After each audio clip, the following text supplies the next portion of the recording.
नमस्कार साथियों, Rajasthan university MSc previous year mathematics के पेपर 5th को कंटेन करने वाली जो आपकी बुक है मैकेनिक्स, उसकी यूनिट 4 हमारी रनिंग में और यूनिट 4 का ये लेक्चर 26 है। 25th लेक्चर में आपने देखा होगा जो हमारा लास्ट आर्टिकल था बाउंड्री सरफेस, उसको हमने ड्राइव किया और अब उस पर बेस्ड क्वेश्चन इस लेक्चर से हम स्टार्ट कर रहे हैं। तो सबसे पहले एग्जाम्पल फर्स्ट को देखते हैं जो कि आपकी जेपीएच बुक में पेज नंबर 28 पे है। Show that this is a possible form of A boundary surface of a liquid. ये हमको प्रूव करना है कि ये जो इक्वेशन है ना, ये बाउंड्री सरफेस, लिक्विड की बाउंड्री सरफेस के पॉसिबल फॉर्म में है। ठीक है, तो इन क्वेश्चंस को करने का जो वर्किंग रूल है वो आप समझ लो। पहले जो भी आपको इक्वेशन रखे हैं उसको आप f = 0 फॉर्मेट में लेके आओगे, यानी राइट साइड आप 0 रखोगे, बाकी सबको इधर लेके आओगे। ठीक है, पहला काम। दूसरा काम क्या करना है आपको, जो कंडीशन थी बाउंड्री सरफेस की, कौन सी, कैपिटल dF/dt = 0 है ना, तो वहां से आप UVW कैलकुलेट करोगे। वहां से UVW कैलकुलेट का मतलब कैपिटल D/dt था, यानी जिसको हम मटेरियल डेरिवेटिव बोल रहे थे, उससे जस्ट पहले वाली जो टर्म आई थी आपके पास, क्या आई थी, ∂F/∂t plus U into ∂F/∂x plus V into ∂F/∂y plus W into ∂F/∂z = 0 है ना। वहां से आप UVW कैलकुलेट करोगे। UVW कैलकुलेट करने के बाद आप इक्वेशन ऑफ सेटिस्फाई चेक करो, इक्वेशन ऑफ कंटिन्यूटी सेटिस्फाई करवाओगे। अगर सेटिस्फाई हो जाती है तो आप बोल दोगे कि ये जो बाउंड्री सरफेस है पॉसिबल फॉर्म में है। ठीक है, अन्यथा नहीं है। एक बार फिर से समझ लो इसका वर्किंग रूल क्या है। सबसे पहले तो आपको जो इक्वेशन दिया गया है उसमें राइट साइड 0 करना है, जो भी है उधर उसको इधर ले आना। ठीक है, उसके बाद ∂F/∂t जो बाउंड्री कंडीशन थी है ना, जिसको हमने ड्राइव किया था पिछले लेक्चर में, उस इक्वेशन की हेल्प से UVW कैलकुलेट करोगे। UVW आपके पास आ जाएंगे तो इक्वेशन ऑफ कंटिन्यूटी आप सेटिस्फाई करवाओगे। अगर सेटिस्फाई होती है तो आप बोल दोगे कि ये जो इक्वेशन रखा है ये बाउंड्री सरफेस की पॉसिबल फॉर्म में, वरना नहीं है। ठीक है, तो यहां पे तो प्रूव करवा रखा है, इसका मतलब बिल्कुल आना चाहिए पॉसिबल फॉर्म में। तो क्या करें, सबसे पहला काम, ये जो राइट साइड है ना 1, इसको इधर लेके आएंगे है ना। तो क्या बनेगा, x² into FT plus y² into 1/FT और इधर आके -1 = 0 हो गया। ठीक है, एक काम हमने कर लिया, राइट साइड 0 बना लिए। उसके बाद हम क्या करेंगे, जो बाउंड्री सरफेस की कंडीशन है उसका यूज करके हम UVW कैलकुलेट करेंगे। Using condition of boundary surface,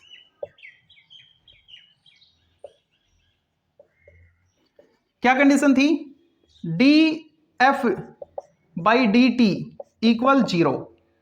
that is, इसका मतलब क्या था, ∂F/∂t plus U into ∂F/∂x V into ∂F/∂y W into ∂F/∂z = 0।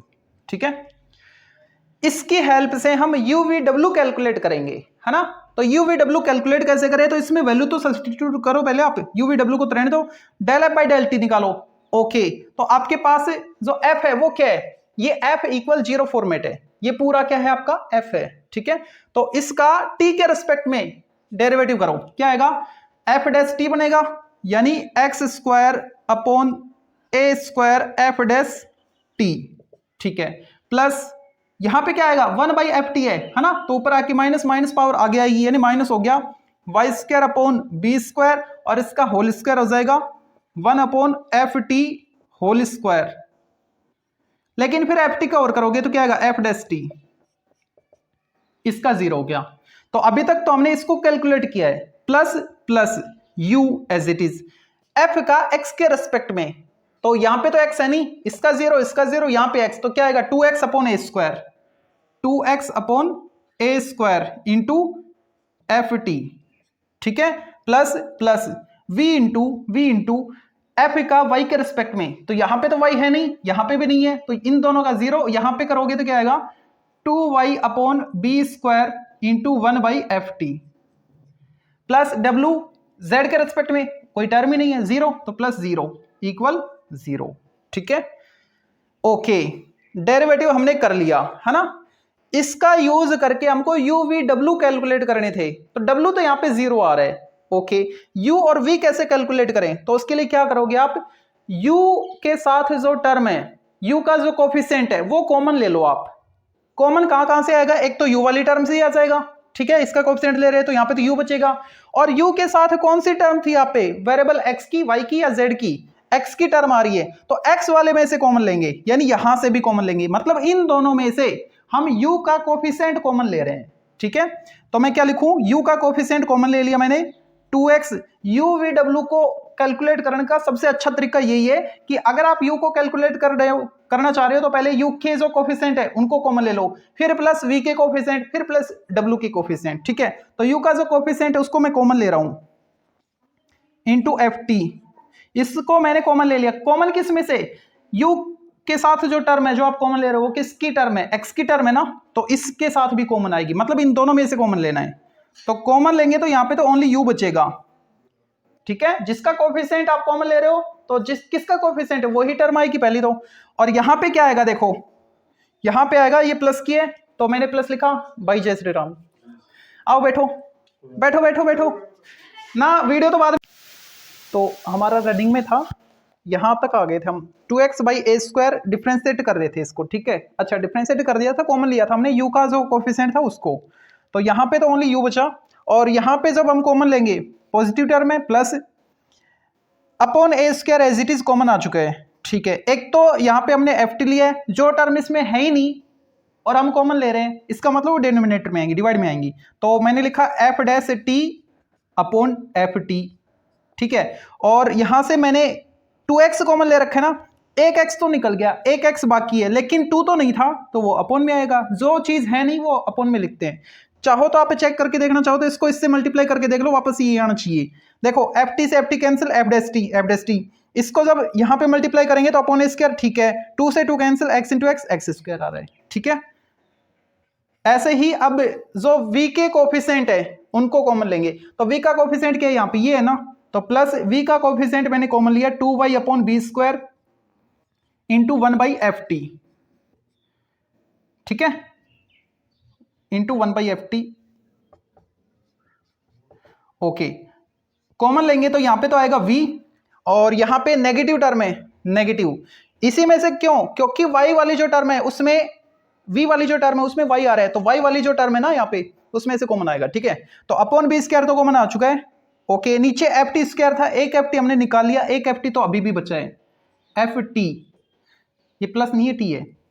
ऊपर क्या है, f', और आपने क्या कॉमन लिया, y² था, यहां पे एक y आ गया, एक y तो अभी भी बचा है, और 2 आपने कॉमन ले रखा है, वो चीज यहां पे थी नहीं तो अपॉन 2 आएगा, ठीक है। ओके, बस यही था।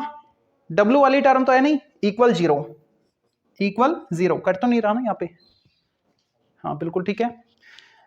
अब u और v कैलकुलेट करने हैं और ये इक्वेशन आपके पास है ना, तो ये इक्वेशन तभी सेटिस्फाई होगा जब ये 0 हो जाए और ये ब्रैकेट भी 0 हो जाए, है ना। अगर ये दोनों 0 हो जाएंगे तो यहां से u और v कैलकुलेट हो जाएंगे, तो क्या लिखें, this equation will be satisfy if इसकी वैल्यू 0 और इसकी वैल्यू भी 0, यानी u plus x/2 f'/ft equal 0 and v minus y into f'/t upon 2 ft equal 0। Okay, तो यहां से हम u कैलकुलेट कर पाएंगे, अब वो क्या आएगा, -x/2 f'/t/ft एंड v क्या है, इधर आगे पॉजिटिव हो गया, y/2 f'/t/ft। u और v हमने कैलकुलेट कर लिए। एक बार फिर से वर्किंग रूल देखते हैं इसका। सबसे पहले तो राइट साइड जो भी था उसको हम इधर लेके आए थे, राइट साइड 0 क्रिएट किया, ठीक है। उसके बाद जो कंडीशन थी बाउंड्री सरफेस की, उस कंडीशन को यूज करते हुए हमने u v w कैलकुलेट कर लिए, तो w यहां पे 0 उसको भी लिख लो। अब क्या करेंगे, u v w आने के बाद इक्वेशन ऑफ कंटिन्यूटी सेटिस्फाई होनी चाहिए। अगर सेटिस्फाई हो रही है तो हम बोलेंगे कि ये जो बाउंड्री सरफेस है ये पॉसिबल फॉर्म में है, ठीक है। तो अब सेटिस्फाई करवाते हैं।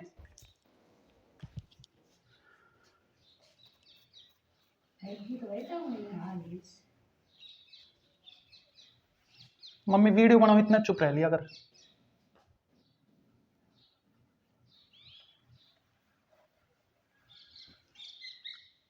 UVW आ गया आपके पास, बाकी रफ करना है।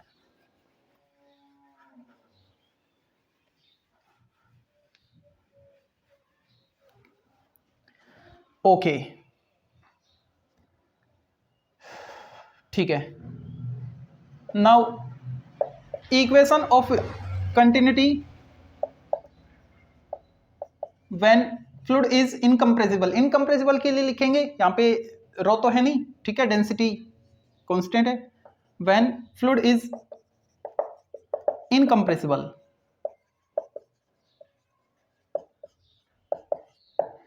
क्या था, del u by del x plus del v by del y plus del डब्ल्यू बाई डेल जेड इक्वल 0। तो u आपके पास है तो उसको x के रिस्पेक्ट में उसका पार्शियल डेरिवेटिव कर लो, तो क्या आएगा, del u by del x equal x के रेस्पेक्ट में कर रहे हैं तो -1/2 और ये term as it is -1/2 F dash T by F T, और del v by del y वो क्या आएगा, v का y के रेस्पेक्ट में करो तो 1/2 पॉजिटिव हो जाएगा, और F dash T upon F T, और del w by del z क्या आएगा, 0, w तो है नहीं, 0, ठीक है। ये वैल्यू यहां पे पुट कर दो। Now del u by del x plus del v by del y plus del डब्ल्यू बाई डेल जेड इक्वल, देखो अब इसकी वैल्यू ये प्लस इसकी वैल्यू ये, दोनों को प्लस करोगे 0 और प्लस 0 क्या आ गया, 0 आ गया। इक्वेशन ऑफ कंटिन्यूटी सेटिस्फाई हो रहा है, that is equation of continuity is satisfied. अगर इक्वेशन ऑफ कंटिन्यूटी से सेटिस्फाई हो गया तो क्या बोलेंगे हम, जो बाउंड्री सरफेस था वो पॉसिबल फॉर्म में है, hence boundary surface is in possible form, hence prove, यही हमको प्रूव करना था।